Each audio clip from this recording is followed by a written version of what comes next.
Hello students, ये आपके 10th class के काफ़ी मोस्ट इम्पोर्टेंट क्वेश्चंस हैं और इनके 100% जो है वो एग्ज़ाम्स में आने की संभावना होती है। तो पहला क्वेश्चन हमारे पास है, प्रकाश क्या है, इसकी विशेषता बताइए। तो प्रकाश एक ऐसा माध्यम है जिसके द्वारा किसी वस्तु को देखने की अनुभूति होती है, इसे हम प्रकाश कहते हैं। यानी कि प्रकाश एक ऐसा माध्यम है जिसकी सहायता से हम किसी वस्तु को देख सकते हैं।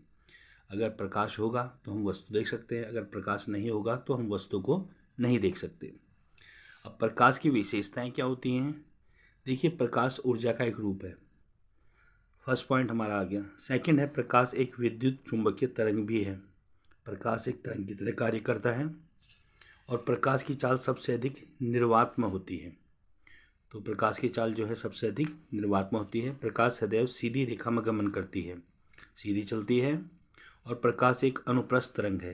तरंगें आप जानते हो दो प्रकार की होती हैं, अनुप्रस्थ और अनुदैर्ध्य तरंग। तो प्रकाश हमारा एक अनुप्रस्थ तरंग है। तो स्टूडेंट्स, सेकंड क्वेश्चन है, चालक और अचालक पदार्थ क्या है। चालक का मतलब होता है जिन पदार्थों से विद्युत धारा प्रवाहित हो जाती है वे चालक कहलाते हैं, और जिनसे विद्युत धारा प्रवाहित नहीं होती वो आपके अचालक कहलाते हैं। यानी कि इंग्लिश में होता है ये कंडक्टर और इंसुलेटर। फिलहाल देखिए, चालक पदार्थ कैसे होते हैं। ऐसे पदार्थ जिससे विद्युत धारा प्रवाहित होती है उसे चालक पदार्थ कहते हैं, जैसे एल्युमिनियम, लोहा, चांदी, तांबा आदि। इनसे विद्युत आसानी से प्रवाहित हो जाती है। सभी धातुएं विद्युत के चालक होती हैं, ये आप ध्यान रखिए। और अचालक पदार्थ जैसे पदार्थ जिसमें विद्युत धारा प्रवाहित नहीं होती उसे अचालक कहते हैं, जैसे लकड़ी में से विद्युत प्रवाहित नहीं होती। अगर आप लकड़ी को किसी सर्किट में, इलेक्ट्रिक सर्किट की बोर्ड में लगा दोगे तो आपको करंट नहीं लगेगा। मिट्टी, चमड़ा, प्लास्टिक आदि ये सब क्या है, ये विद्युत के जो है वो अचालक पदार्थ हैं, इनमें से विद्युत प्रवाहित नहीं होती है। नेक्स्ट तीसरा क्वेश्चन है हमारा, अम्ल और क्षार में क्या अंतर है। देखिए, अम्ल जो है वो खट्टा होता है और क्षार जो है वो कड़वा होता है। अम्ल जो बनता है उसमें H+ आयंस होते हैं और क्षार में OH नेगेटिव आयंस होते हैं। तो अम्ल वे पदार्थ हैं जो जल में घुलकर जो हाइड्रोजन आयन यानी कि H+ आयन प्रदान करते हैं, उन्हें हम अम्ल कहते हैं। अम्ल के लिए ये कंडीशन जरूरी होती है कि वो जल के साथ अभिक्रिया करें। अगर जल के साथ अभिक्रिया नहीं करेंगे तो उसमें आयन नहीं बनेगा। दूसरा हमारा आ जाता है क्षार का। क्षार वे पदार्थ हैं जो जल में घुलकर हाइड्रोक्लिक आयंस यानी कि OH नेगेटिव आयन प्रदान करते हैं।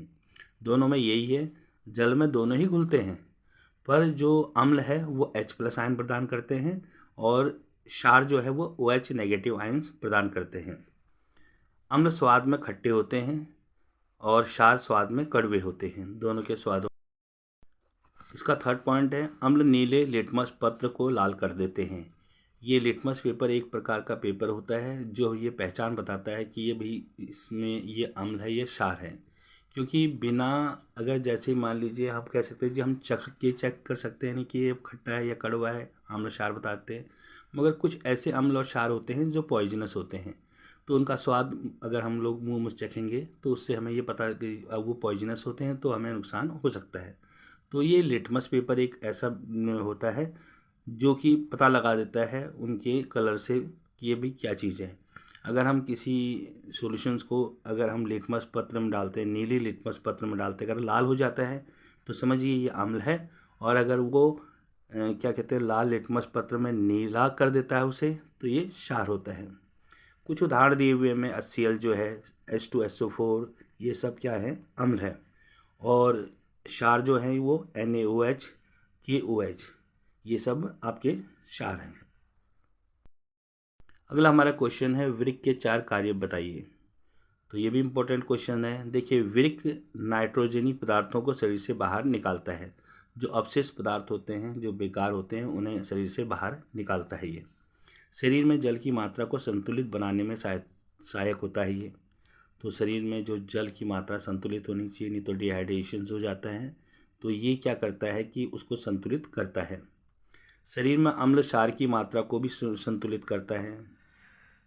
अम्ल क्षार की मात्रा को भी ये संतुलित करता है शरीर के अंदर, क्योंकि एसिड भी होना चाहिए, क्योंकि भोजन एसिड के बिना नहीं पचता है।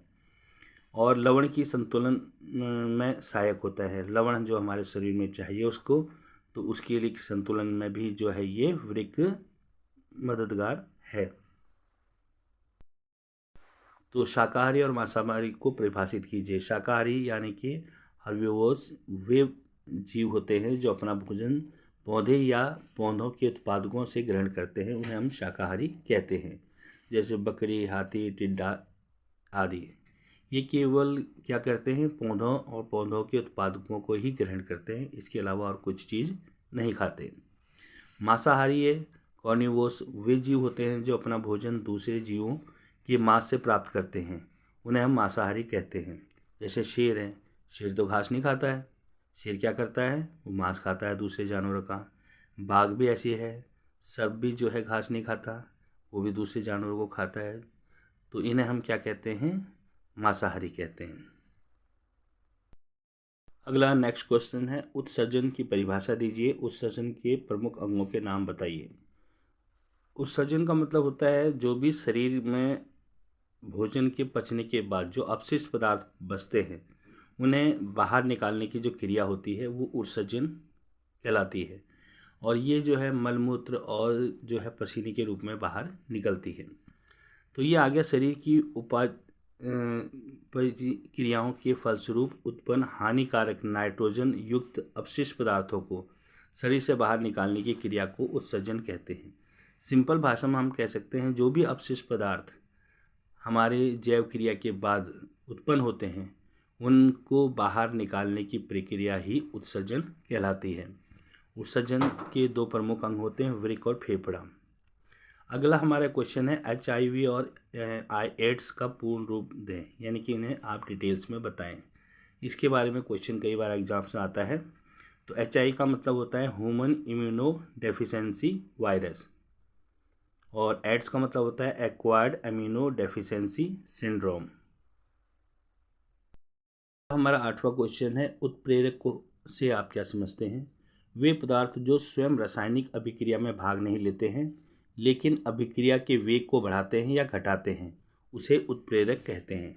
तो रासायनिक क्रिया में ये कभी भी भाग नहीं लेते, मगर ये उसके अभिक्रिया की जो दर होती है उसे बढ़ाते या घटाते हैं। नॉर्मली जो है उत्प्रेरक अभिक्रिया की दर को बढ़ाते ही हैं, बट समटाइम्स दे डिक्रीज, यानी कि उसको डिक्रीज भी कर देते हैं, कम भी कर देते हैं। तो स्टूडेंट्स ये आपके 10। तो अगला क्वेश्चन आता है, धातु के भौतिक गुण लिखिए। तो धातु के भौतिक गुण निम्न है। धातु के परमाणु के बाहरी कक्ष में 1 या 2 इलेक्ट्रॉन्स होते हैं।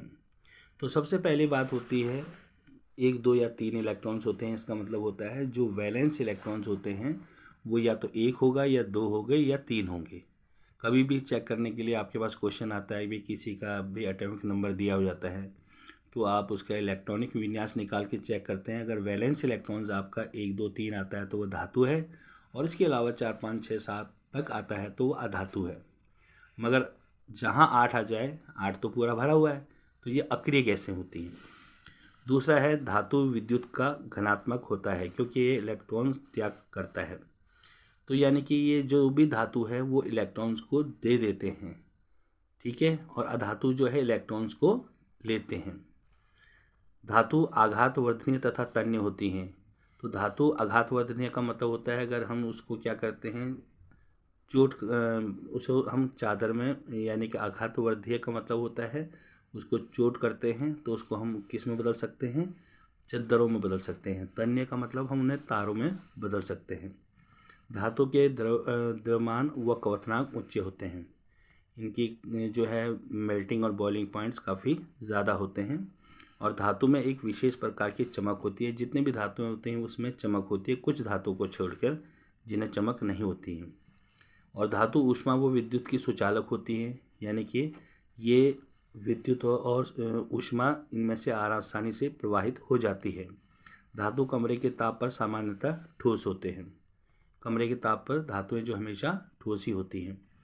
अब इस क्वेश्चन में आपको बताया जाएगा जैसे धातु के भौतिक गुण हैं, अगर इसी क्वेश्चन को आ जाए कि अधातु के भौतिक गुण बताइए तो इन सब के उल्टे चलते हैं। यानी कि सिर्फ इसका 2 या 3, 1 या 2 3 इलेक्ट्रॉन्स होते हैं, उसमें 4 5 6 7 इलेक्ट्रॉन्स होते हैं। ये धनात्मक होता है यानी, और अधातु ऋणात्मक होता है। ये इलेक्ट्रॉन्स को त्यागता है, ये इलेक्ट्रॉन्स को, अधातु जो है इलेक्ट्रॉन्स को ग्रहण करते हैं। ये धातु आघात वर्धनीय तथा तन्य होती हैं, मगर अधातु जो है वो आघात वर्धनीय तथा तन्य नहीं होती। अब धातु के द्रव्यमान और क्वथनांक ऊंचे होते हैं, मगर अधातु के निम्न होते हैं। तो इस तरह से आप इस क्वेश्चंस को आप डेवलप कर सकते हैं, यानी कि धातु के भौतिक गुण जो हैं वो अधातु के भी भौतिक गुण होंगे, पर इसके अपोजिट होंगे। अगला हमारा आ जाता है खनिज किसे कहते हैं और अयस्क किसे कहते हैं। पृथ्वी के परत में पाई जाने वाली धातु युक्त ठोस पदार्थ को खनिज कहते हैं, जैसे सोडियम, क्लोराइड, कैल्शियम कार्बोनेट। ये जो है हमारी पृथ्वी के नीचे से जो है वो निकाली जाती है। दूसरा अयस्क, जिन पदार्थों से में प्रचुर मात्रा में धातु उपस्थित हो तथा जिनसे कम खर्चे और आसानी से धातु प्राप्त किया जा सकता है, उसे अयस्क कहते हैं। अयस्क का मतलब होता है उनसे हम लोग क्या करते हैं, धातु निकालते हैं, और वो अयस्क के रूप में प्राप्त होते हैं पृथ्वी की धरातल से हमें, तो उन्हें हम अयस्क बोलते हैं। तो बच्चों, कैसी लगी वीडियो? अगर आपको पसंद आती है तो आप इसे कमेंट कीजिए, लाइक कीजिए और शेयर कीजिए। तो अगली वीडियो में मिलते हैं फिर आपको नेक्स्ट टाइम। ओके।